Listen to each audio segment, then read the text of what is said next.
السلام علیکم۔ کیس کے ناول پہ آپ سب کو ویلکم۔ ایک خوبصورت ناول پیش کر رہے ہیں جس کا نام ہے تو نے میرا روپ سنوارا۔ ناول کی رائٹر ہیں اسما قادری۔ چلیے چلتے ہیں ناول کی جانب۔ کلرز کے معاملے میں تمہارا ٹیسٹ ابھی تک ویسے کا ویسا ہی ہے، ایک دم بکواس اور غیر سنجیدہ۔ ڈھیروں شاپنگ بیگ سامنے رکھے بڑے ذوق و شوق سے اپنی خریدی ہوئی اشیاء جملے حاضرین کو دکھا کر دانت سمیٹتے۔ مصعب عمیر سے یہ بات کہنے کی جرأت صرف روحینہ ظہیر ہی کر سکتی تھی۔ تم کلرز کو چھوڑو، میرا ٹیسٹ تو ہر معاملے میں ہی ابھی تک ویسے کا ویسا ہی ہے، بکواس اور غیر سنجیدہ۔ وہ بھی مصعب عمیر تھا۔ بنا ماتھے پر شکن ڈالے اس کی بات اسی کو لوٹا کر پورے اطمینان سے کارپیٹ پر پھیلی اپنی شرٹ سمیٹ کر واپس بیگ میں رکھنے لگا۔ تمام لوگوں کے چہرے پر بے ساختہ دوڑ جانے والی مسکراہٹ اس بات کا ثبوت تھی کہ انہوں نے مصعب کی اس برجستگی سے بے حد لطف لیا ہے۔ ٹیسٹ چاہے کچھ بھی ہو، ہر پسندیدہ چیز انسان کی دسترس میں آ جائے یہ ضروری تو نہیں۔ وہ مصعب کی بات کے پس منظر سے خوب واقف تھی۔ سو پوری جان سے سلگ کر بولی اور پھر اگلے ہی لمحے کمرے سے واک آؤٹ کر گئی۔ ہاں اسے کیا ہوا؟ پاگل ہو گئی ہے؟ بھلا یوں برا ماننے والی کیا بات تھی؟ مذاق کی باتوں کو کون اتنا بڑھاتا ہے؟ سب لوگ اس کی اس حرکت پر اپنی اپنی جگہ حیران سے بیٹھے رہ گئے تھے۔ ابھی تک دونوں میں ایک منٹ کے لیے نہیں بنتی۔ میری سمجھ میں نہیں آتا کہ ساری زندگی کیسے رہیں گے۔ یہ چھوٹی پھپھو تھی، مصعب عمیر کے چہرے پر پھیلتے تاریک سائے سے بے خبر، اپنی تشویش کا برملا اظہار کرتی ہوئی۔ کچھ نہیں ہوتا نرجس، شادی کے بعد سب سنبھل جاتے ہیں۔ نہ لڑکوں میں اتنا لاؤبالی پن باقی رہتا ہے اور نہ ہی لڑکیوں میں کنوار پنے کی تندی۔ تائی اماں نے ایک دم بدل جانے والی صورتحال کو دور اندیشی سے سنبھالا دیا تو روحینہ کی امی کی جان میں جان آئی۔ وہ اپنی جیٹھانی کی سلجھی ہوئی طبیعت کی شروع ہی سے قائل تھیں۔ تو کم عمری میں ہی روحینہ کا رشتہ ان کے بیٹے سے کرتے انہوں نے ذرا بھی ہچکچاہٹ کا اظہار نہ کیا۔ لیکن وہ اپنی لاڈلی بیٹی کا کیا کرتی جس کا یکسر مختلف مزاج ذرا بھی مصعب سے میل نہ کھاتا تھا۔ بچپن سے ہی دونوں میں ایک پل کے لیے نہیں بنتی تھی۔ کھانے پینے سے لے کر پہننے اوڑھنے تک ہر معاملے میں دونوں کی پسند ناپسند میں شدید اختلاف تھا، بلکہ اس حوالے سے ایک کو مغرب اور دوسرے کو مشرق کہا جاتا تو کچھ غلط نہ ہوتا۔ ابتدا میں ان لوگوں نے دونوں کے مزاج کے اس فرق اور آپس کے جھگڑوں کو نادانی اور ناسمجھی سے تعبیر کیا اور کوئی خاص اہمیت نہیں دی، لیکن اب یہ فرق واضح ہونے لگا تھا۔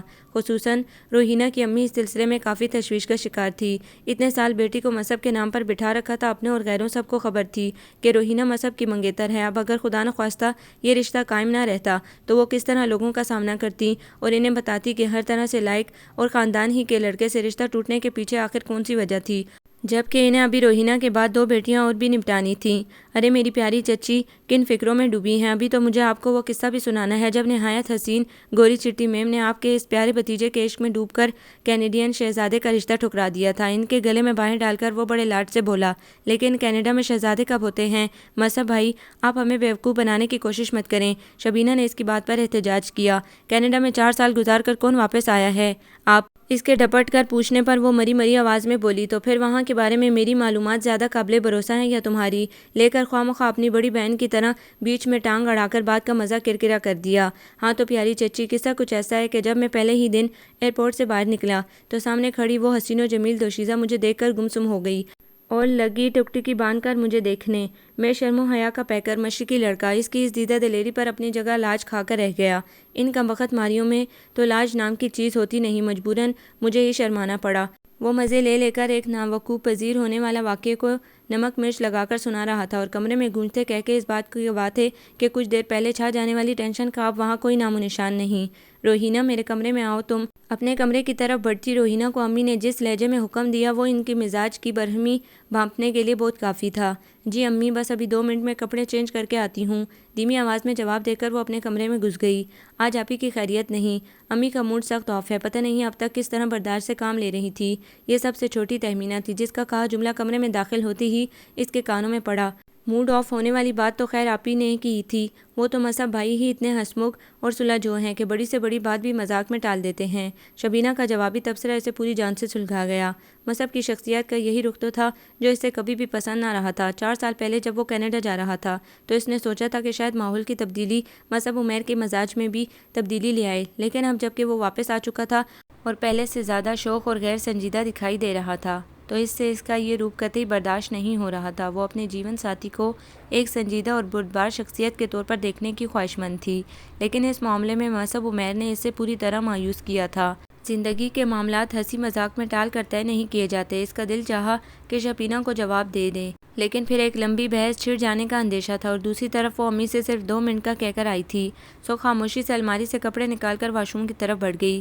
آج جس بدتمیزی کا مظاہرہ تم نے مصب کے سامنے کیا ہے، کیا میں نے تمہیں اسی کی تربیت دی ہے؟ اب وہ امی کے سامنے بیٹھی ان کی ڈانٹ سن رہی تھی۔ میں نے کوئی بدتمیزی نہیں کی امی، صرف اس کی بات کا جواب دیا تھا۔ وہ منمنائی۔ صرف جواب دیا تھا؟ کتنے آرام سے کہہ رہی ہو، لیکن اس بات کا کوئی خیال نہیں کہ شروعات تمہاری ہی طرف سے ہوئی تھی۔ تمہیں کیا ضرورت تھی اس کے لائے ہوئے کپڑوں کے رنگ پر تبصرے کرنے کی؟ اگر تمہیں وہ سب پسند نہیں آ رہے تھے تو تم خاموشی سے اپنا منہ بند رکھ کر بھی بیٹھ سکتی تھی۔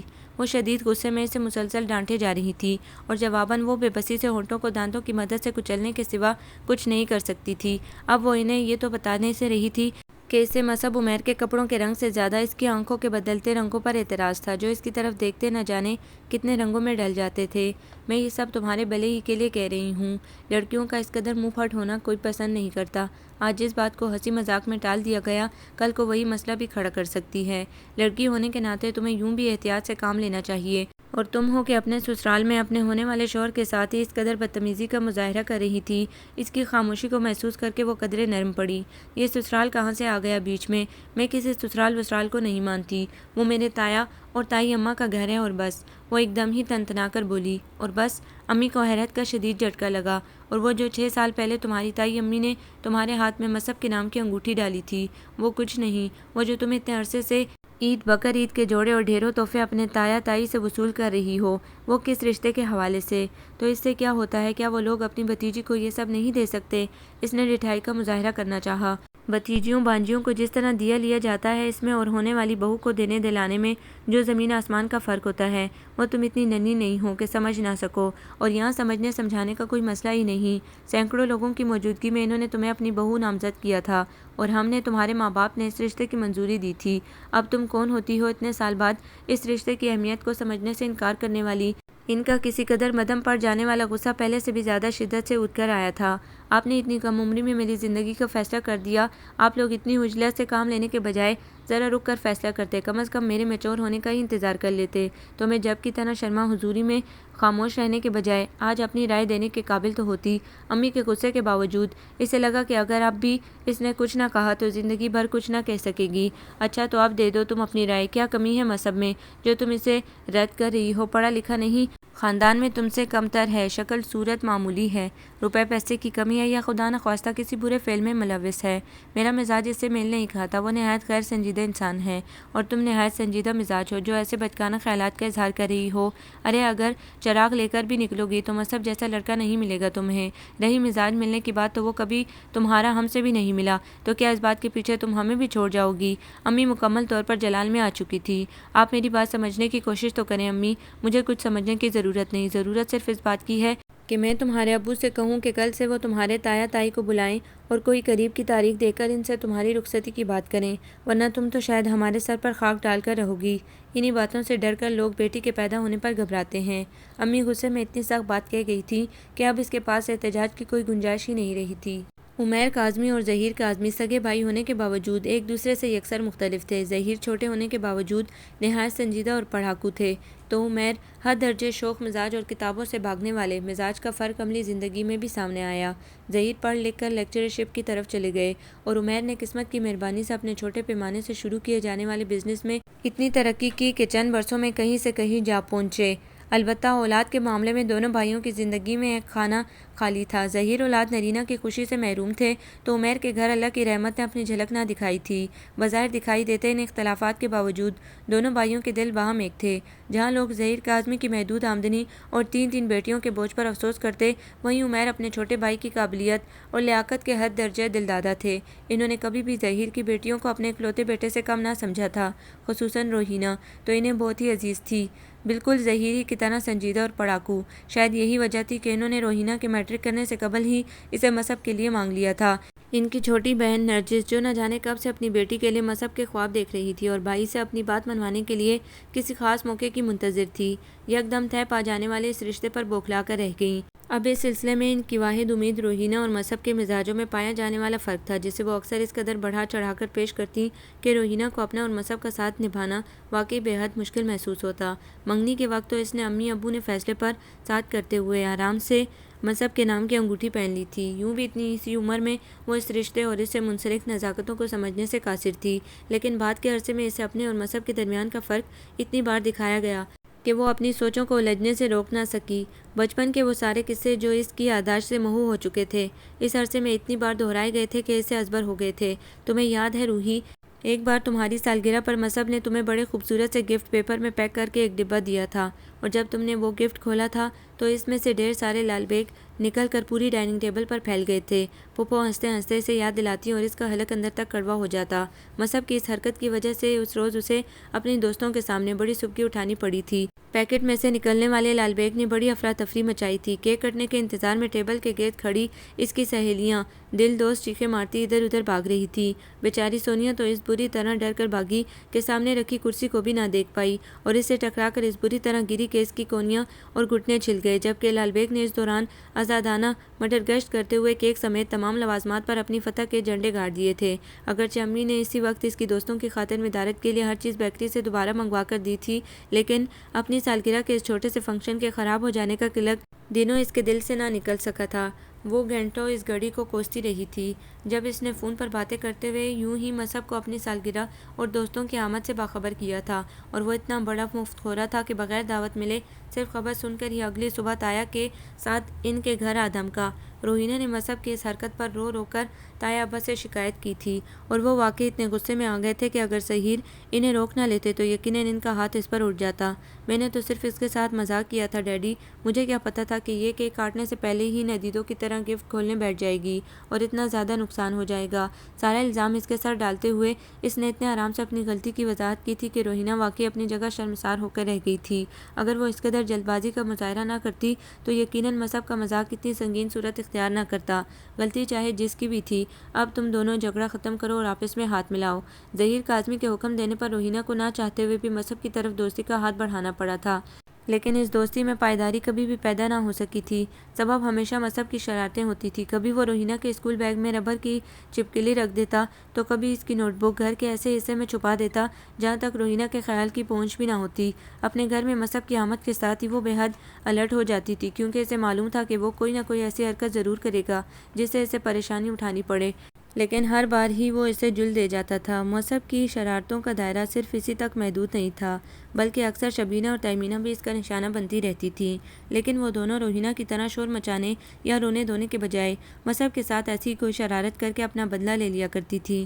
اصل مسئلہ تو روحینہ کے ساتھ تھا، جو نہ اس قسم کی حرکتیں کرتی تھی اور نہ ہی اس سے یہ سب برداشت ہوتا تھا۔ مصعب سے اس کی منگنی بھی صرف اسی وجہ سے ہو گئی تھی کہ وہ کالج میں پہنچ کر اپنی پڑھائی میں بے طرح مصروف ہو گیا تھا، اور اسے ان لوگوں کی طرف آنے اور شرارتیں کرنے کا موقع نہیں ملتا تھا۔ اس عرصے میں روحینہ کے ذہن سے بھی تمام سابقہ واقعات کے نقوش مدھم پڑ گئے تھے، بلکہ اس سے جڑ جانے والے نئے رشتے نے دھڑکنوں میں اس کے لیے ایک خاص لے بھی پیدا کر دی تھی، جس میں یقیناً زیادہ ہاتھ مصعب پر دیے جانے والے اس کی دوستوں کے کمنٹس کا تھا۔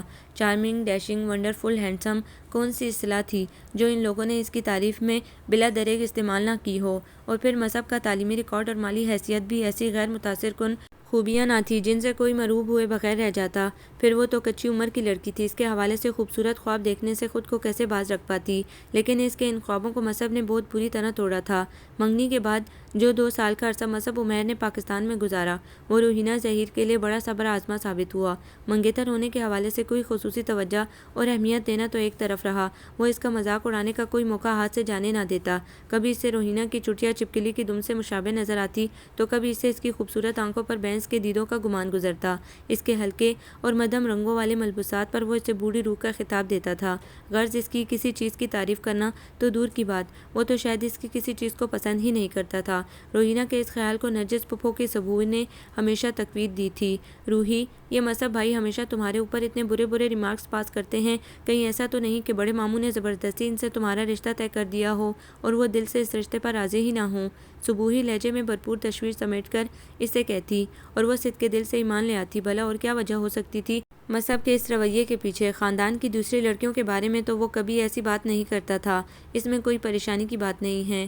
مصعب بھائی مزاجاً ذرا مختلف ہے، انہیں عام لڑکوں کی طرح اپنی منگیتر کے پیچھے گھومنے اور بلا وجہ ڈائیلاگ مارنے کی عادت نہیں ہے، لیکن وہ صرف تم پر تبصرے کرتے ہیں۔ اس کا مطلب ہے کہ وہ صرف تمہیں ہی دیکھتے ہیں، اس لیے تمہیں بھی بلا وجہ کے وہم پال کر اپنے آپ کو ٹینشن میں مبتلا کرنے کی کوئی ضرورت نہیں ہے۔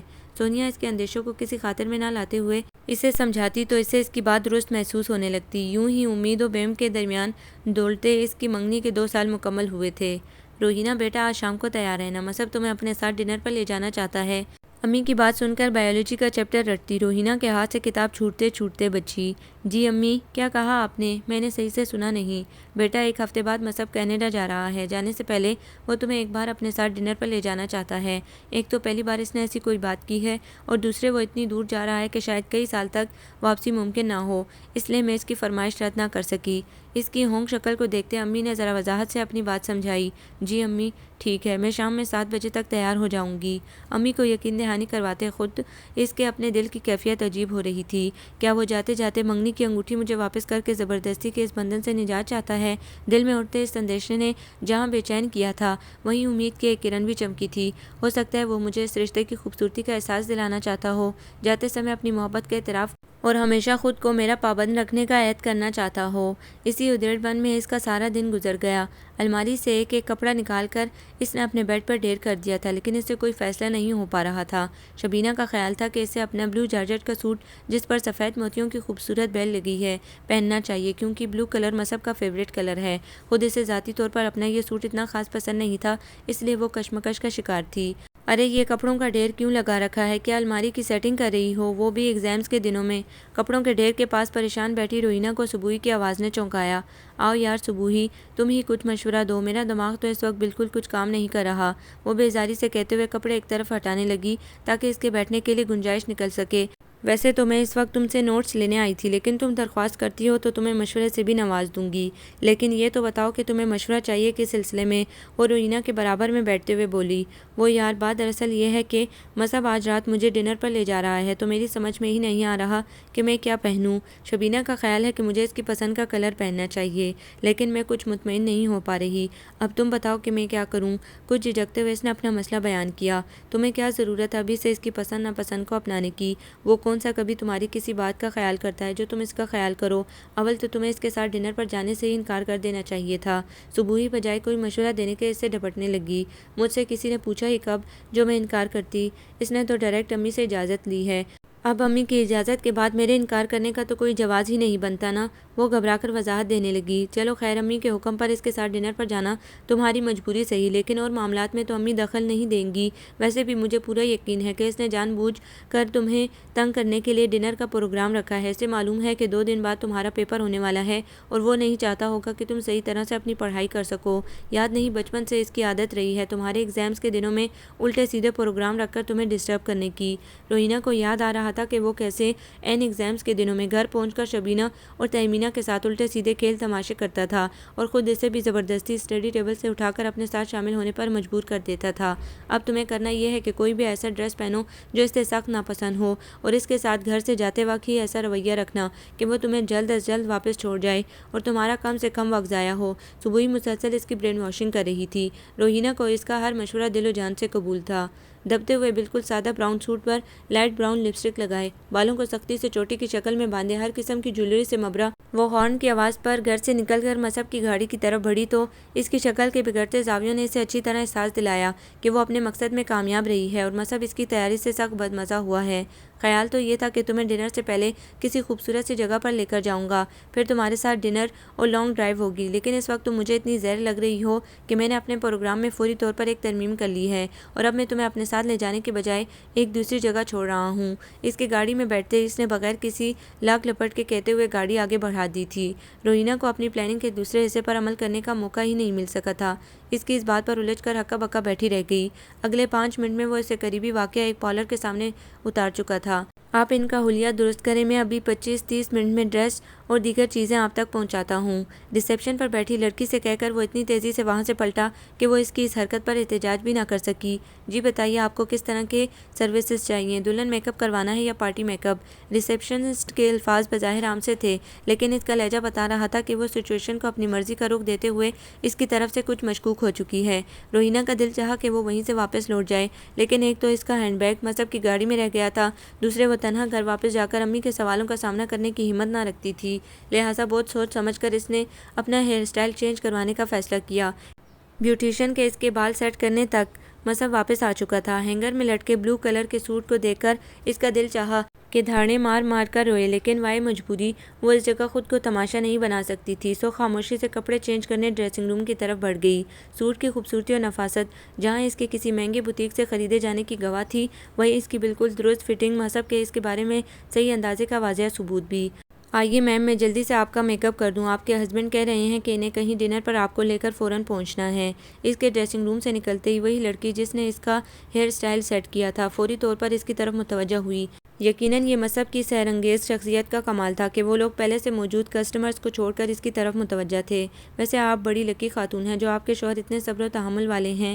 نجمہ بتا رہی تھی کہ آپ اپنی ہر چیز گھر پر بھول کر آ گئیں اور وہ بیچارے ماتھے پر کوئی شکن لائے بغیر دوبارہ گھر واپس جا کر وہ سب لے آئے، ورنہ عموماً مرد ایسی باتوں پر شدید غصے میں آ جاتے ہیں۔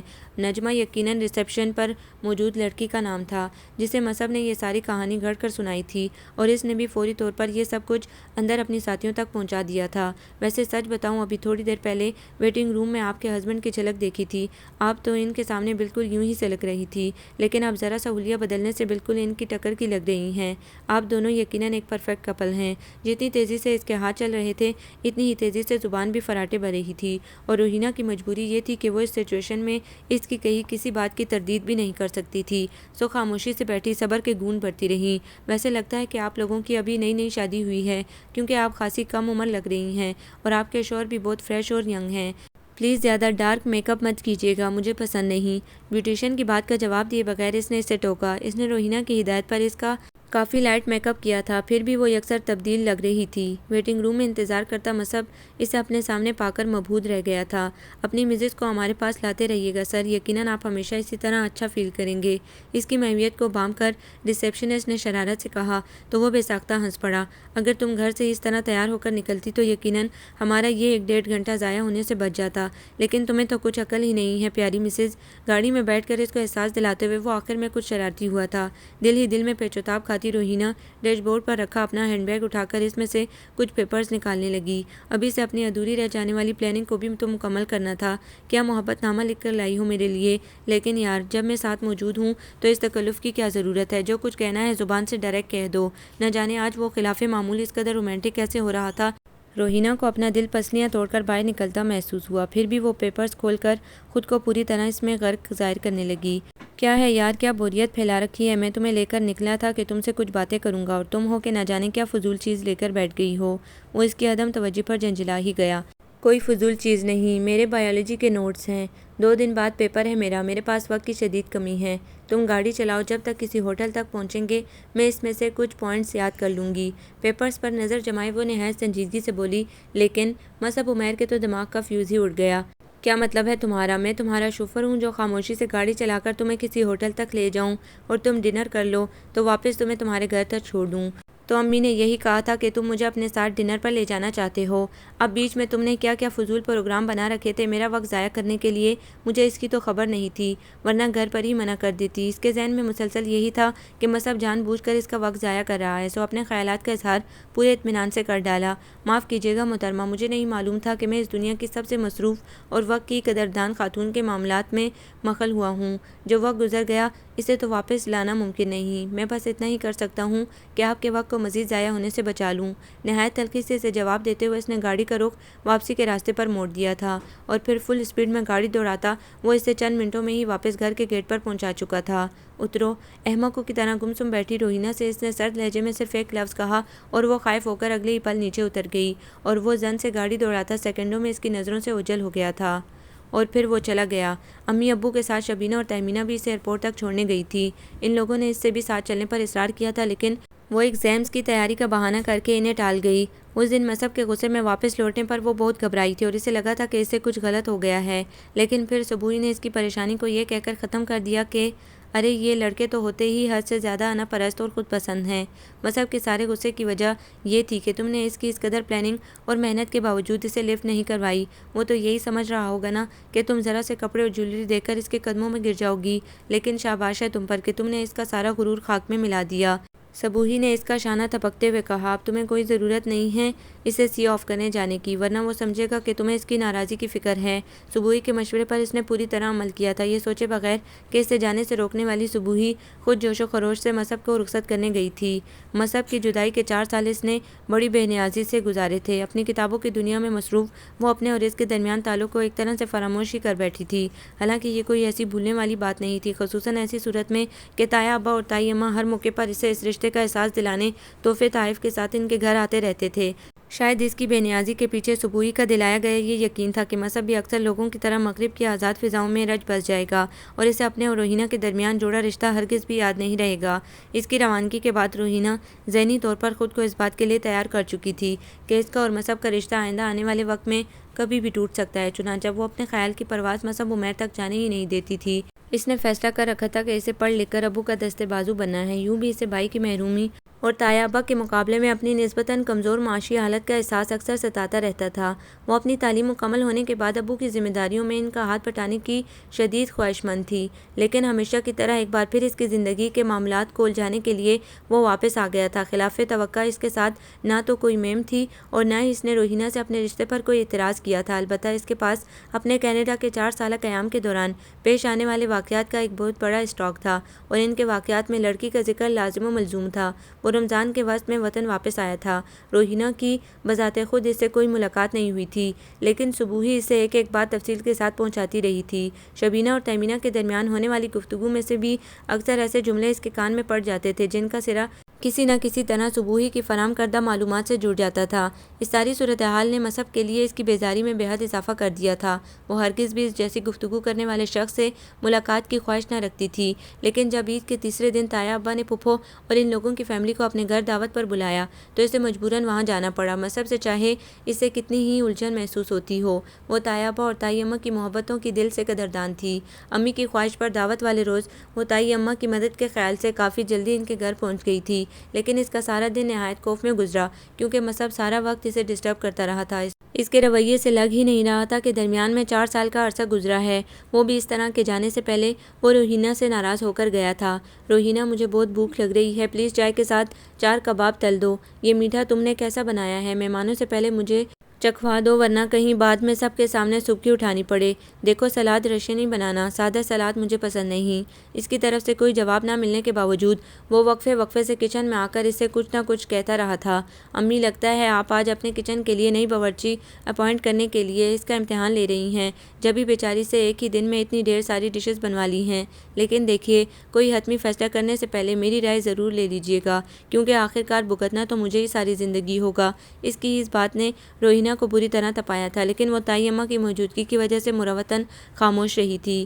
مصعب میری بیٹی کو تنگ نہیں کرو، اس کے ہاتھ میں کتنا ذائقہ ہے اور یہ کتنی سلیقہ مند ہے مجھے اچھی طرح معلوم ہے، لہٰذا تمہیں اپنے مستقبل کے لیے پریشان ہونے کی قطعی ضرورت نہیں۔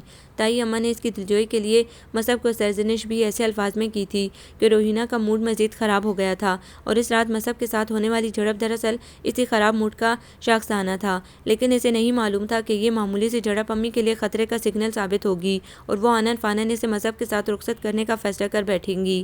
تعلیم کے بعد جاب کرنے کا خواب تو ایک طرف رہا، وہ اپنا لاسٹ سیمسٹر بھی مکمل نہیں کر سکی تھی۔ اس واقعے کے ٹھیک 15 روز بعد اس کی شادی ہونا قرار پا گئی تھی۔ یہ سوٹ پہنوں گی میں بارات کے دن۔ اپنی ساری زندگی میں نے ایسے کلرز کی طرف نظر اٹھا کر نہیں دیکھا، اور اپنی شادی والے دن مجھے یہ پہننا ہوگا، ناممکن، قطعی ناممکن۔ تائی اماں کو اچھی طرح پتہ ہے میری پسند ناپسند کا، اور پھر بھی انہوں نے میرے لیے ایسا سوٹ لیا، مجھے یقین نہیں آ رہا۔ وہ ریڈ اور اورنج کنٹراسٹ کا نہایت قیمتی کام سے بوجھل غرارہ سوٹ سامنے پھیلائے نہایت صدمے اور حیرانی کے عالم میں بیٹھی تھی۔ یہ سوٹ آپ کے لیے تائی اماں نے نہیں بلکہ مصعب بھائی نے اپنی پسند سے خریدا ہے۔ تہمینہ نے اسے معلومات فراہم کی۔ جب اسے تمیز نہیں ہے ایسے کاموں کی تو پھر ضرورت کیا ہے ہر معاملے میں اپنی ٹانگ اڑانے کی؟ وہ جھنجھلائی۔ مجھے تو سمجھ میں نہیں آ رہا کہ آخر آپ کو اس سوٹ میں کیا برائی نظر آ رہی ہے؟ شہر کے سب سے مہنگے بوتیک سے نہایت چھان پٹک کر خریدا ہے مصعب بھائی نے۔ کلر کمبینیشن بھی وہ ہے جو آج کل ان ہے۔ مصعب بھائی کا خیال ہے کہ ان رنگوں میں زندگی کا جوش اور ولولہ دکھائی دیتا ہے۔ وہ آپ کی پسند کے ڈل اور مرے مرے رنگ خرید کر اپنا دل نہیں مار سکتے، اور ویسے بھی آپ اس قدر اعتراض کیوں کر رہی ہیں؟ میری سمجھ سے باہر ہے۔ جب سجنا سنورنا ان کے لیے ہے تو ان کی پسند ناپسند کا بھی خیال کرنا ہوگا۔ چھوٹی ہونے کے باوجود شبینہ اس کی غلط بات پر بالکل لحاظ نہ کرتی تھی۔ اس وقت بھی اس نے روحینہ کو اس کی حرکت پر ڈانٹ دیا تھا، کیونکہ وہ دیکھ رہی تھی کہ اس وقت کمرے میں سبوہی اور دیگر کزنز بھی موجود تھیں۔ اگر ان میں سے کوئی روحینہ کے خیالات تائی اماں یا مصعب تک پہنچا دیتا تو خواہ مخواہ اس کی اپنی آئندہ زندگی میں بدمزگی پیدا ہونے کا اندیشہ تھا۔ یہ تم نے خوب کہا شبینہ، بھلا کیوں حق نہیں روحی کو اس معاملے میں بولنے کا؟ جب چیز اسے استعمال کرنی ہے تو اس کی پسند کو اہمیت بھی ملنی چاہیے۔ حسب معمول سبوہی نے روحینہ کے بگڑے مزاج کو مزید بگاڑنے کا سامان کیا۔ ساری زندگی اپنی پسند سے ہی پہنتی رہی ہیں، کبھی کسی نے ان کے معاملات میں دخل نہیں دیا۔ مایوں پر انہوں نے اپنی مرضی سے زرد کے بجائے لیمن کلر کا سوٹ بنوایا، ہم نے اعتراض نہیں کیا، لیکن بری کے جوڑے سسرال والے اپنی مرضی اور پسند سے نہایت ارمانوں سے خرید کر لاتے ہیں، اور ہر لڑکی وہ جوڑا پہنتی ہے۔ پھر یہ کوئی دنیا کی انوکھی ہیں جو اس قدر واویلا مچا رکھا ہے؟ شبینہ نے دو بدو جواب دیا۔ اچھا، اب تمہیں زیادہ بدتمیزی کرنے کی ضرورت نہیں ہے، میں خود تائی امی سے بات کر کے سوٹ چینج کروا لوں گی۔ بدتمیز وہ نہیں تم ہو، اسے تمیز سکھانے کے بجائے تمہیں خود اپنی طرف دیکھنا چاہیے۔ غضب خدا کا، جتنی ڈیل دو تم اتنا ہی سر پر چڑھی جا رہی ہو۔ جہیز میں تم نے ایک بھی ڈھنگ کا سوٹ نہیں بنایا۔ ہم چپ رہے، لیکن اس کا مطلب یہ نہیں کہ تم بری کے جوڑوں میں خامی نکالنے لگو۔ خبردار، جو ایک لفظ بھی نکالا ہو اپنی تائی اماں کے سامنے، ورنہ مجھ سے برا کوئی نہ ہوگا۔ امی نہ جانے کب کمرے میں آئی تھیں جو دونوں بہنوں کی تکرار سن لی تھی، اور اب اس بری طرح جھاڑ کر رکھ دیا تھا۔ امی تو لگتا ہی نہیں کہ میری سگی ماں ہیں، تائی اماں کے بجائے مجھے تو امی ہی اپنی ساس لگتی ہیں۔ وہ تکیے میں سر دے کر رونے لگی۔ تمام تر باغیانہ خیالات کے باوجود اس میں ان کے حکم کے خلاف جانے کی ہمت نہ تھی۔ یہ میں ہوں، آئینے میں اپنا عکس دیکھ کر وہ خود ہی مبہوت رہ گئی۔ ایک بار کئی سال پہلے بھی وہ مصعب عمیر کی پسند کا لباس پہن کر تیار ہوئی تھی تو اسے اپنی خوبصورتی کا احساس ہوا تھا، لیکن آج تو جیسے آئینہ خود اسے جھٹلانے پر تلا ہوا تھا۔ سامنے نظر آتے اپنے عکس کو وہ خود روحینہ ظہیر ماننے سے ہچکچا رہی تھی۔ آج تو مصعب بھائی کے ہوش اڑ جائیں گے۔ کسی کزن نے اسے چھیڑا تو پہلی بار اسے اپنے دل کی دھڑکن میں بے ترتیب محسوس ہوئی۔ آپی، آج آپ اتنی حسین لگ رہی ہیں کہ قسم سے میرا دل نہیں چاہ رہا آپ کو اپنی نظروں کے سامنے سے ہٹانے کا۔ دل چاہ رہا ہے کہ تائی اماں سے کہوں آج ہماری آپی کو یہیں چھوڑ جائیں، ہم کل انہیں رخصت کر دیں گے۔ تہمینہ میں ابھی کافی بچپنا تھا سو اکثر وہ بات بھی اسی حساب سے کرتی تھی۔ جان سے مار دیں گے مصعب بھائی تمہیں، اگر جو انہوں نے تمہاری یہ خطرناک باتیں سن لی۔ کسی نے جملہ اچھالا اور ہر طرف جلتا رنگ بج اٹھا۔ مصعب مصعب مصعب، ہر طرف ایک ہی نام کی گردان تھی۔ روحینہ کا ضدی دل اس کی نام کی مسلسل ضرب سے نئے کالب میں ڈلنے لگا۔ شاید یہ نکاح کے چند بولوں کا اعجاز تھا جو وہ اپنی دلی کیفیت میں بے حد تبدیلی پا رہی تھی۔ چشم بدور، بہت پیاری لگ رہی ہو، صبوحی کے لیے بھی اپنے والے پارلر میں بکنگ کروا لینا۔ نرجس پھپھو نے اس کی بلائیں لیتے ہوئے انکشاف کیا۔ کیا مطلب پھپھو؟ وہ کچھ حیران ہوئی۔ ارے بھئی، صبوحی کی پھپھو کا فون آیا تھا امریکہ سے، بہت عرصے سے صبوحی کو اپنے بیٹے کے لیے مانگ رہی ہیں، لیکن میں ڈر رہی تھی اسے اتنی دور بھیجتے ہوئے، لیکن اس بار انہوں نے بے حد اصرار کیا، بلکہ ایک طرح سے خود ہی فیصلہ سنا ڈالا تو مجھے ہاں کرتے ہی بنی۔ جب وہ اتنی چاہ کر رہی ہیں تو میں کہاں تک انکار کروں؟ بڑی عید کے بعد آئیں گی وہ پاکستان تو بس فوراً ہی شادی کا فریضہ انجام دے دیں گے۔ بہت بہت مبارک ہو صبوحی، دیکھو تمہیں ویسٹرن ڈریسز پہننا پسند تھا تو اللہ نے تمہارے لیے بندوبست بھی کر دیا۔ اب امریکہ جا کر اپنی مرضی اور پسند سے جو چاہو پہننا، کم از کم وہاں یہاں کی طرح ہر بات میں رسم و رواج اور پابندیوں کی زنجیر تو نہ ہوگی۔ یہ جانے بغیر کہ پھپھو نے مصعب کی طرف سے مایوس ہونے کے بعد اپنی نند کے بیٹے کے لیے حامی بھری ہے، وہ جوش سے صبوحی کو مبارکباد دینے لگی۔ خدا کے لیے روحینہ، اسٹیج پر تو خاموشی سے بیٹھ جاؤ، سب لوگ دیکھ رہے ہیں اور باتیں سنا رہے ہیں دلہن کے یوں بے شرمی سے پٹر پٹر باتیں بنانے پر۔ امی کو تو بس شوق ہے ہر بات میں پابندی لگانے کا۔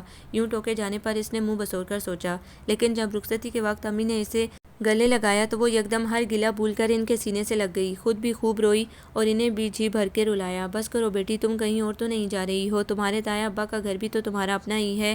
تایا ابا نے سر پر ہاتھ رکھ کر اسے تسلی دی تو اس کا دل جیسے ٹھہر سا گیا۔ اف خدایا، یہ خواتین کی رسمیں، میرا بس نہیں چل رہا تھا کہ تمہیں وہاں سب کے درمیان سے اٹھا کر ایک پل میں اپنے بیڈ روم میں لے آؤں۔ رخصتی کے بعد سسرال میں اس کا نہایت پرجوش استقبال ہوا تھا۔ تائی اماں نے ہر رسم پوری کی تھی، جس کی وجہ سے وقت بھی کافی زیادہ لگ گیا تھا۔ تم آج کیسی لگ رہی ہو میں تمہیں لفظوں میں نہیں بتا پاؤں گا، اگر جاننا چاہتی ہو تو میری آنکھوں میں جھانک لو۔ اور وہ بس ذرا کی ذرا ہی ان آنکھوں کی طرف دیکھ پائی تھی جہاں محبت اور شوق کے ڈھیروں رنگ سجائے وہ اس کا منتظر تھا۔ مصعب عمیر کے لیے اس کے دل کے دروازے کیسے واہ ہوئے، بدگمانی اور ناراضی کے بادل کیسے چھٹے، سے خبر ہی نہیں ہو سکی۔ مجھے ڈیڈی سے بے حد محبت ہے، لیکن وہ مجھے سب سے زیادہ اچھے تب لگے تھے جب انہوں نے تمہیں میرے لیے مانگا تھا۔ وہ مجھ سے بھی پہلے میرے دل کی بات جان گئے تھے، ورنہ خود مجھے تو معلوم ہی نہ تھا کہ ایک خبتی سی لڑکی کو اس کے روٹین سے ہٹا کر زندگی کی سرگرمیوں کی طرف متوجہ کرنے کے لیے میرا دل کیوں بے چین رہتا تھا؟ جب وہ لڑکی امتحان کے دنوں میں اپنی صحت اور کھانا پینا بھول کر کتابوں میں غرق رہتی تھی تو میں اس کے لیے اتنا فکر مند کیوں ہو جاتا تھا کہ اس کی ناراضی کی پرواہ کیے بغیر صرف اسی خیال سے کہ وہ کچھ دیر کے لیے فریش ہو جائے الٹی سیدھی حرکتیں کرتے اسے اسٹڈی ٹیبل سے اٹھنے پر مجبور کر دیتا تھا۔ وہ لڑکی پھیکے رنگوں والے لباس پہنتی تھی، پھر بھی اس کی ایک جھلک میرے دل میں کوسے قضا کے رنگ پھیلا دیتی تھی۔ اس کے اعترافات روحینہ کو نئی نئی دنیاؤں کی سیر کروا رہے تھے۔ کینیڈا جانے سے پہلے تم نے میرے ساتھ جو سلوک کیا تھا اس سے میں سخت ہرٹ ہوا تھا۔ ایسا لگتا تھا کہ میں کبھی اس بات کو بھول نہیں سکوں گا، لیکن پھر تمہاری ایک مہربانی کی وجہ سے جو تم 4 سالوں میں ہر روز مجھ پر کرتی رہیں، میں نے تمہارا ایک قصور معاف کر دیا۔ کون سی مہربانی؟ وہ حیران ہوئی۔ تم ہر روز میرے خواب میں آتی تھی، میری پسند کے روپ میں ڈھل کر۔ اس نے اتنی معصومیت سے بتایا کہ بے ساختہ ہی روحینہ کے چہرے پر مسکراہٹ بکھر گئی۔ کتنی دیر ہے تمہاری تیاری میں؟ امی ڈیڈی تیار بیٹھے ہیں، اگر تمہیں دیر ہوگی تو میں ان سے کہتا ہوں وہ ڈرائیور کے ساتھ چلے جائیں، ہم لوگ بعد میں پہنچ جائیں گے۔ وہ جو بڑی دیر سے تیار باہر بیٹھا اس کا انتظار کر رہا تھا کمرے میں داخل ہوتے ہوئے بولا، بس تیار ہوں میں، ذرا یہ نیکلیس پہن لوں۔ وہ لاک لگانے کی کوشش کر رہی تھی لیکن کامیاب نہیں ہو پا رہی تھی۔ لاؤ میں لگا دیتا ہوں۔ وہ فوراً اس کی مدد کو پہنچا۔ ساڑی کی میچنگ کے نگینوں سے مرسر نیکلیسز کی سراہی دار گردن میں بے حد سجنے لگا۔ پرفیکٹ کپل۔ ڈریسنگ ٹیبل کے آئینے میں نظر آتے اپنے اور اس کے عکس کو دیکھ کر وہ مسکرایا۔ اسے بے ساختہ ہی وہ بیوٹیشین یاد آ گئی تھی جس نے شادی سے پہلے ان دونوں کو یہ ٹائٹل دیا تھا۔ کیا دیکھ رہے ہو؟ اس کی محویت کو نوٹ کرتی روحینہ نے پوچھا۔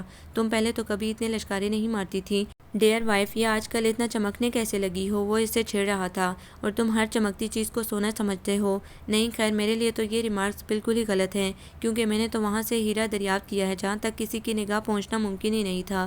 تمہیں تو میری جوہرانہ صلاحیتوں کی داد دینی چاہیے، ورنہ رہ جاتی وہیں اماں ابا کے گھر ایک کونے میں کتابوں میں منہ چھپائے۔ اچھا بس اب اپنے منہ میاں میٹھو بننے کی ضرورت نہیں، باہر چلتے ہیں، تائی اماں اور تایا ابا انتظار میں بیٹھے ہوں گے۔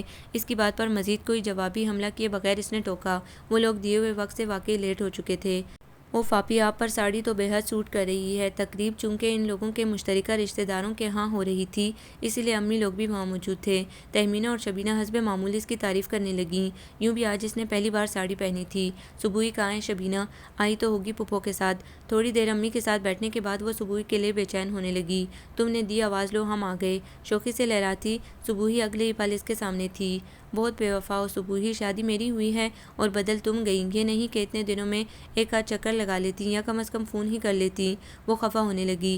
ارے آپی، آپ خواہ مخواہ ہی بیچاری صبوحی باجی پر غصہ ہو رہی ہیں، آخر 2 ماہ بعد انہیں بھی تو رخصت ہونا ہے، کیا یہ اس کی تیاری نہ کریں؟ شبینہ نے یاد دہانی کروائی۔ ارے واقعی میں تو بھول ہی گئی، تم بتاؤ صبوحی، کیا کیا خرید لیا اتنے دنوں میں؟ ڈھیر ساری ٹی شرٹس اور جینز، شبینہ بے ساختہ بولی۔ واقعی صبوحی، کیا تم جہیز میں ایسے کپڑے لے جاؤ گی؟ روحینہ قدرے حیران ہوئی۔ لازمی بات ہے، انسان کو جو پہننا ہو وہی تو خریدے گا۔ اب تمہاری طرح تو نہیں کہ لیے سارے لائٹ اور سوبر کلرز اور تقریبات میں گولا گنڈا بن کر پہنچ جاتی ہو۔ خیر ایسی تو کوئی بات نہیں، آپی تو بےحد اچھی طرح بالکل نئی نویلی دلہنوں کے شایان نشان تیار ہوتی ہیں۔ تہمینہ کو صبوحی کی بات بے حد بری لگی۔ سچ صبوحی، کیا واقعی میں بہت بری لگ رہی ہوں ان کپڑوں میں؟ مصعب کی پسند پر پہنی تھی میں نے یہ ساڑی، کوئی اور تو ہے نہیں مشورہ دینے والا؟ جیسا اس نے کہا میں نے کر لیا۔ وہ حسب معمول صبوحی کی باتوں میں آ چکی تھی۔ تمہیں کیا ضرورت ہے اس کی پسند ناپسند کا خیال رکھنے کی؟ وہی پہنا کرو جو تمہیں خود پسند ہو۔ صبوحی سے مشوروں سے نواز رہی تھی اور شبینہ اپنی بڑی بہن کی عقل پر ماتم کر رہی تھی جسے اپنے دوست اور دشمن کی پہچان تک نہ تھی۔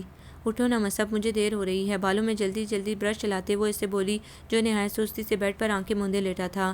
یار آج تم ایک دن اور چھٹی نہیں کر سکتی؟ وہ اپنی جگہ پر لیٹے لیٹے ہی کسمسایا۔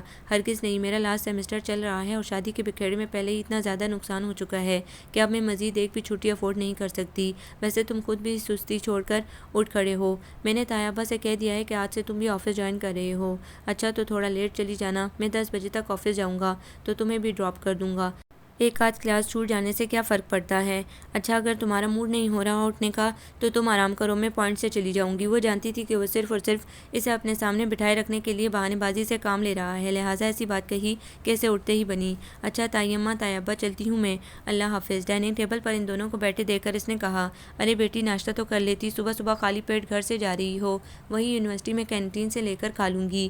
تائی اماں آپ فکر نہ کریں، ان کے ٹوکنے پر وہ یقین دہانی کروانے لگی۔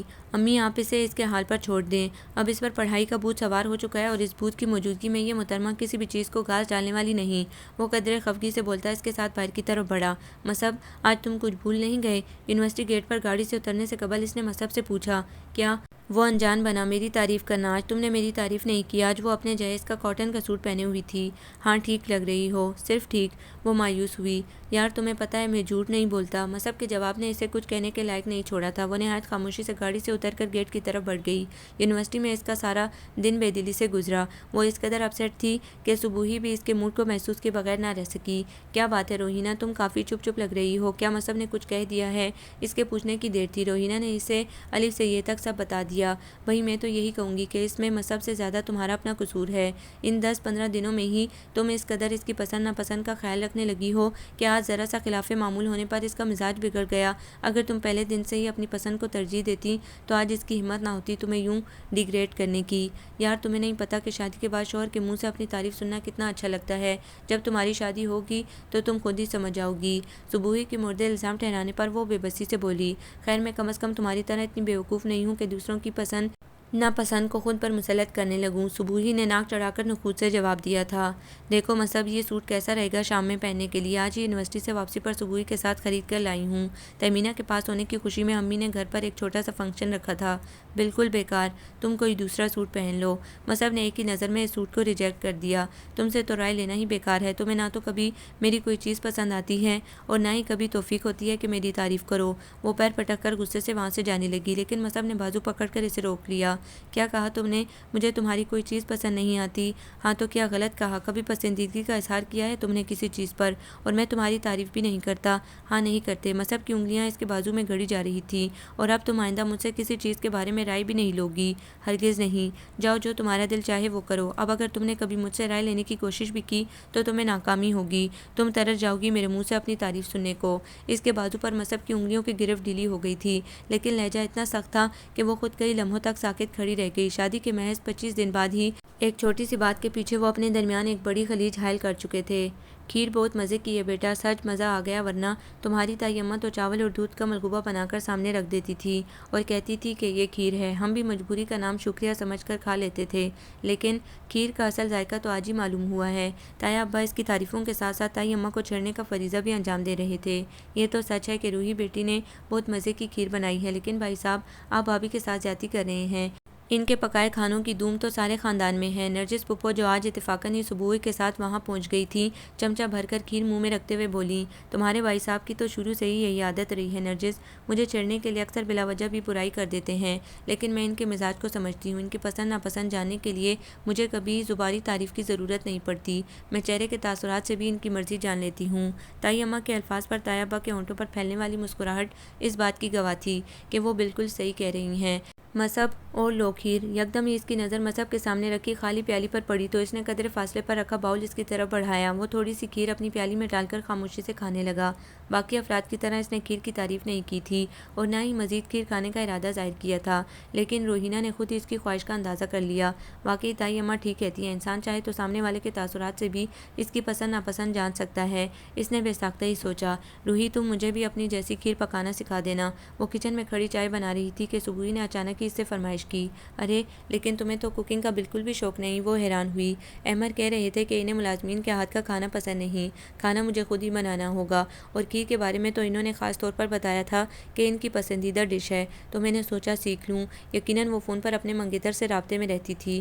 چلو اچھا ہے، لڑکیوں کو اپنے گھر کے یہ چھوٹے موٹے کام کم از کم ضرور کرنے چاہیے۔ کسی کی پسند میں نہ ڈھلنے کا دعویٰ کرنے والی صبوحی کو کچھ جتائے بغیر وہ عام سے لہجے میں اس کے فیصلے کو سراہنے لگی۔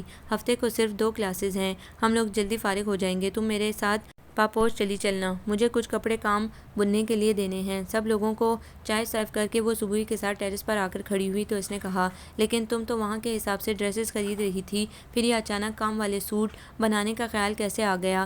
روہینہ کو جھٹکوں پر جھٹکے لگ رہے تھے۔ احمد کو بتایا تھا میں نے اپنی شاپنگ کے بارے میں، لیکن انہوں نے کہا کہ انہیں ویسٹرن ڈریسز بالکل پسند نہیں، وہ چاہتے ہیں کہ میں روایتی دلہنوں والے کپڑے ہی بناؤں، تو بس میں نے پچھلی ساری شاپنگ لپیٹ کر رکھ دی۔ جس کے ساتھ ساری زندگی گزارنی ہے اس کی پسند ناپسند کا خیال تو رکھنا ہی پڑے گا۔ اسے شوہر کی پسند پر چلنے پر باتیں سنانے والی اپنے منگیتر کی ایک ایک بات پر عمل کر رہی تھی۔ صحیح کہتی تھی شبینہ، میں ہی بیوقوف ہوں جو دوسروں کی باتوں میں آ کر اپنا نقصان کرنے بیٹھ جاتی ہوں۔ پورا ہفتہ گزر گیا، مصعب نے ڈھنگ سے مجھ سے بات بھی نہیں کی اور تعریف کرنے کا تو سوال ہی نہیں پیدا ہوتا۔ ٹھیک ہے، جب میں اس کی پسند ناپسند کا خیال نہیں رکھوں گی تو وہ کیسے میری تعریف کرے گا؟ وہ وہیں کھڑے کھڑے اپنا محاسبہ کر رہی تھی۔ آج میں بکرے لینے منڈی جاؤں گا، ڈیڈی کا ارادہ تو گائے کی قربانی کرنے کا ہے۔ میری ان سے بات ہوئی تھی تو انہوں نے بتایا تھا کہ وہ عید سے ایک دن پہلے جانور لے کر آئیں گے، لیکن میں آج ہی لانا چاہتا ہوں۔ کم از کم کچھ دن اپنی قربانی کے جانور کی خدمت کرنے کا موقع تو ملے۔ صبح وہ اور تائی اماں لاؤنج میں بیٹھے تھے تو مصعب نے آفس کے لیے نکلنے سے قبل انہیں آگاہ کیا اور پھر وہ شام کو 2 نہایت صحت مند بکروں کے ساتھ گھر واپس آیا۔ وائٹ والا بکرا میرا اور بلیک روحینہ کا ہے، تائی اماں کے استفسار پر اس نے بتایا۔ اگر تمہیں اپنا بکرا پسند نہ آیا ہو تو بتا دو، تمہاری پسند سے دوسرا لے آؤں گا۔ نہیں ٹھیک ہے، اس کے پوچھنے پر روحینہ نے جواب دیا تھا۔ جس طرح آج کل وہ بکروں پر فدا تھا، اسے بکرے سخت زہر لگ رہے تھے۔ آفس سے واپسی پر بنی سنوری روحینہ کے بجائے اس کی توجہ کا مرکز بکرے ہوتے تھے۔ دن بھر تو ملازم بکروں کی دیکھ بھال کرتا تھا، لیکن آفس سے واپسی پر مصعب بچھڑی ماں کی طرح ان کی نازبرداریوں میں جٹ جاتا تھا۔ صفائی ستھرائی اور کھلانے پلانے میں اس کا دونوں بکروں کے ساتھ یکساں سلوک ہوتا تھا، لیکن محبت کا جو اظہار اپنے بکرے کے لیے ہوتا تھا وہ روحینہ کے بکرے کے لیے نہیں۔ روحینہ اس کی اس حرکت پر اندر ہی اندر کوڑتی رہتی تھی، گویا روحینہ تو ایک طرف رہی، وہ اس کے نام کے بکرے سے بھی التفات برتنے کو تیار نہ تھا۔ مصعب کے اس رویے نے اس سے کملا کر رکھ دیا تھا۔ وہ جو پہننے اوڑھنے میں اس کی پسند کا خیال رکھنے لگی تھی، اب اس جانب سے بالکل لاپرواہ ہو گئی تھی۔ دوسری طرف وہ بالکل مگن تھا۔ عید سے ایک روز پہلے اس نے اپنے بکرے کی پشت پر مہندی سے عید مبارک لکھا۔ سفید بکرے پر سرخ سرخ مہندی سے لکھے الفاظ بڑے دلکش لگ رہے تھے۔ گلے میں رنگ برنگے موتیوں کا منکا پڑا تھا۔ بکرے کی اس سج دج پر مالک اور بکرا دونوں ہی بڑے مسرور تھے۔ سوری میاں بکرے، ہم تمہیں بھی سجاتے سنوارتے، لیکن تمہاری مالکن کافی سوبر خاتون ہیں، انہیں یہ ساری چیزیں پسند نہیں، اس لیے ہم یہ امتیازی سلوک کرنے پر مجبور ہیں۔ اپنے بکرے کو سجانے کے بعد اس نے روحینہ کے بکرے سے بآواز بلند معذرت کی تھی۔ پیچھے کھڑی روحینہ اس کی اس بات پر پیر پٹکتی ہوئی واپس اندر چلی گئی اور مصعب کا دل چاہا کہ خوب زور سے کہکا لگائے۔ مصعب اور تمہارے تایابا نماز پڑھ کر واپس آتے ہی ہوں گے بیٹا، تم سارے کام چھوڑو اور پہلے تیار ہو جاؤ، پہلی عید ہے تمہاری شادی کے بعد، اچھا نہیں لگتا یوں سر جاڑ منہ پھاڑ پھرنا، تم نے تو مہندی وغیرہ بھی نہیں لگائی، تمہیں شوق نہیں اس لیے میں نے زور نہیں دیا، لیکن کم از کم اب اچھی طرح تیار ہو جاؤ، پھر باقی سارا دن گوشت سنبھالنے اور بانٹنے میں بالکل فرصت نہیں ملے گی۔ تائی اماں کے زور دینے پر وہ بوجھل قدموں کے ساتھ اپنے کمرے میں آ گئی۔ اگرچہ اس کی شادی کے بے شمار سوٹ ابھی انچوئے رکھے تھے، لیکن عید کے لیے نیا سوٹ بنانے کی بات ہی الگ ہوتی ہے، اور مصعب نے اسے ایسی کوئی پیشکش نہیں کی تھی۔ امی نے بھی بجائے عیدی کا جوڑا بھیجنے کے رقم بھجوا دی تھی، کیونکہ وہ دوسروں کی خریدی ہوئی چیزیں کبھی بھی پسند نہیں کرتی تھی۔ ہر ایک کی پسند کو ریجیکٹ کر کے اپنی مرضی چلانے کا یہ انجام ہے کہ آج میرے پاس میکے سے آئی عیدی کا جوڑا تک نہیں، جو کہ ہر لڑکی کے لیے مان کی حیثیت رکھتا ہے۔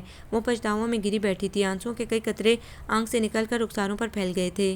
السلام علیکم، عید مبارک۔ اچانک ہی مصعب کی آواز کمرے میں گونجی تو وہ جلدی جلدی آنسو صاف کر کے سنبھل کر کھڑی ہو گئی۔ کیا ہوا، تم تیار نہیں ہوئی؟ امی تو کہہ رہی تھی کہ تم تیار ہو رہی ہو۔ کیا فائدہ تیار ہونے کا، کس کے لیے تیار ہوں؟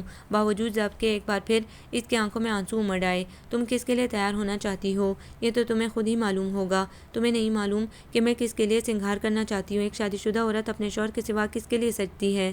مصعب کی بے رخی سے مارے دے رہی تھی۔ تمہارے رویے سے تو کبھی ایسا ظاہر نہیں ہوا، آج وہ ساری کسر نکالنے پر تلا تھا۔ وہ میری نادانی تھی، کیا میری ذرا سی غلطی کی سزا تم ساری عمر دیتے رہو گے؟ وہ بری طرح رو پڑی۔ اس بار وہ برداشت نہ کر سکا اور اسے باہوں میں بھر لیا۔ میں تمہیں کوئی سزا نہیں دے رہا تھا، میں صرف تمہیں احساس دلا رہا تھا تمہاری بے وقوفی اور نادانی کا۔ تم کیا سمجھتی ہو مجھے خبر نہیں تمہارے معاملات کی، یا میں تمہارا مزاج نہیں سمجھتا؟ شادی سے پہلے تمہیں کون بہکاتا تھا اور شادی کے بعد تمہیں اچھا خاصا پٹری پر چلتے چلتے کس نے نیچے اتارا تھا؟ مجھے سب معلوم ہے، لیکن میں چاہتا تھا کہ اس بات کو میرے بتائے بغیر تم خود سمجھو۔ زندگی کا سفر اس طرح نہیں گزارا جا سکتا کہ تم دوسروں کے بہکاوے میں آ کر الٹے سیدھے کام کرتی رہو اور میں تمہیں سدھارتا رہوں۔ اگر لوگوں کی باتوں میں آ کر فیصلہ کرنے کی عادت مجھے ہوتی تو شاید آج ہم دونوں میاں بیوی نہ ہوتے۔ وہ آہستہ آہستہ اسے سمجھا رہا تھا اور وہ اس کے سینے پر سر رکھے آنسو بہانے میں مصروف تھی۔ اچھا چلو شاباش، رونا بند کرو اور تیار ہو جاؤ، امی ڈیڈی انتظار کر رہے ہوں گے۔ اسے آہستہ سے خود سے الگ کرتے اس نے انگلی کی پوروں سے اس کے آنسو پہنچے۔ میرے پاس عید کا سوٹ نہیں ہے، وہ بسوری۔ بھئی ایسا کیسے ہو سکتا تھا کہ میں اتنے اہم دن تمہیں بھول جاتا؟ وہ بولتے ہوئے الماری کی طرف گیا اور ایک بڑا سا پیکٹ نکال کر اسے تھمایا۔ اچھا تو یہ میرے لیے تھا، میں نے سوچا پتہ نہیں کیا چیز ہے، کھول کر ہی نہیں دیکھا۔ وہ جلدی جلدی پیکٹ کھول کر اس میں سے سامان نکالنے لگی۔ تم 10 منٹ کے اندر تیار ہو جاؤ، پھر مجھے کسائی سے بھی معاملات نمٹانے ہیں۔ اور وہ واقعی نہایت پھرتی سے کام لے کر 10 منٹ میں تیار ہو چکی تھی۔ وہ جانتی تھی کہ وہ اسے عید کے لباس میں دیکھے بغیر باہر نہیں جانا چاہتا۔ بیوٹیفل، زبردست، اب لگ رہی ہو نا تم مسز روحینہ مصب۔ وہ بہت خوش تھا اسے اپنی پسند کے لباس میں دیکھ کر۔ تم نے اپنے بکرے کو تو خوب سجایا، اور میرا بکرا بیچارہ ایسے ہی کھڑا ہے، معصوم جانور کے ساتھ ناانصافی کرتے ذرا شرم نہ آئی؟ اچانک اسے یاد آیا تھا۔ فکر مت کرو ڈیئر وائف، تمہاری طرح تمہارے بکرے کی آرائش کی ساری چیزیں بھی سنبھال کر رکھی ہیں۔ اس کے شکوہ کرنے پر اس نے مسکرا کر بتایا، ٹھیک ہے لیکن ایک چیز اب بھی رہ گئی۔ وہ کیا؟ عیدی؟ اچھا، لیکن عیدی لینے کے لیے عید ملنا بھی تو ضروری ہوتا ہے۔ وہ شریر ہوا۔ ہاں تو جب تم نماز پڑھ کر آئے تھے تو عید مبارک نہیں کہا تھا تمہیں؟ وہ اس کے تیور سمجھ کر بات بنانے کی کوشش کرنے لگی۔ عید تو ویسے ہی ملی جائے گی جیسا کہ رسم دنیا ہے، موقع ہے اور دستور بھی ہے۔ وہ اپنی باہیں واہ کیے کھڑا تھا اور روحینہ نے ان کی باہوں میں سمانے میں دیر نہ کی۔ صبح عید اس کے لیے مسرتوں کی پیغمبر بن کر آئی تھی۔ آپ کو یہ ناول کیسا لگا؟ کمنٹس میں اپنی رائے ضرور دیں۔ ہمارے چینل کو لائک کریں، سبسکرائب کریں، شیئر کریں۔